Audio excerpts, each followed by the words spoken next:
Did you know that Adobe apps take up different amounts of space on Mac and Windows? I always thought the file sizes were the same until I checked for myself. Spoiler alert, the results were shocking. If you're curious about how much space Adobe apps like After Effects, Photoshop, and Premiere Pro take up on Mac versus Windows, and why there is such a big difference, stick around, you might want to free up some storage after watching this. Alright, let's dive right in. I compared the file sizes of the 2024 versions of Adobe apps on both Mac and Windows. And guess what? The differences are bigger than I expected. First up, Adobe After Effects.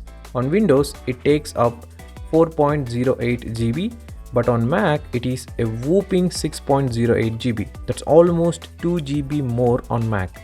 Next, Adobe Illustrator. On Windows, it's 2.53 GB, while on Mac, it's 3.55 GB. Again, Mac takes the lead in file size. Now let's talk about the Adobe Media Encoder. On Windows, it's 3.04 GB, but on Mac, it's 4.59 GB. That's a significant difference. Moving on to Adobe Photoshop, on Windows, it's 4.67 GB, and on Mac, it's 5.34 GB. Not as big a gap as the others, but still noticeable. Finally, Adobe Premiere Pro. On Windows, it's 4.97 GB, but on Mac, it's 6.36 GB. That's over 1.3 GB more on Mac. Here is a quick side-by-side comparison so you can see the differences clearly. As you can see, Adobe apps consistently take up more space on Mac compared to Windows. Now you might be wondering, why do Adobe apps take up more space on Mac? Well, there are a few reasons. First, Mac OS and Windows handle app packaging differently. On Mac, Adobe apps often include additional resources like high-resolution assets, universal binaries for compatibility with both Intel and Apple Silicon M-series chips, and extra language packs. These additions increase the overall file size. Second, Adobe apps on Mac are built to take full advantage of Mac OS specific features like Metal graphics acceleration and core audio. This means they include more optimized libraries and frameworks, which also add to the file size. Lastly, Adobe apps on Mac are often designed to be more self-contained, meaning they include more dependencies within the app itself. On Windows, some of these dependencies might be shared across multiple apps, reducing the overall size.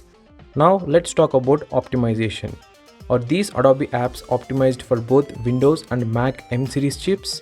The short answer is yes, but differently. On Windows, Adobe apps are optimized for a wide range of hardware configurations from Intel to AMD processors, and they leverage DirectX for graphics acceleration. However, because Windows supports so many different devices, the optimization can vary depending on your specific setup. On Mac, especially with the M-series chips, Adobe has been working hard to optimize their apps for Apple Silicon. Apps like Premiere Pro, After Effects, and Photoshop now run natively on M-series chips, which means they are faster and more efficient than ever. In fact, that's one reason why Adobe apps loads faster on Mac. Apple's unified memory architecture and powerful M-series chips make a huge difference. So while Adobe apps might take up more space on Mac, they are also highly optimized for performance, especially on the latest M-series MacBooks. If you found this comparison helpful, don't forget to give the video a thumbs up and share it with anyone who is deciding between Mac and Windows for creative work. Also, stay tuned for my next video where I'll compare the opening speeds of these Adobe apps on Mac and Windows. Trust me, you don't want to miss it. And if you're watching this video a little late, check the link in the description or click here to see the speed comparison. Thanks for watching, and I'll see you in the next one.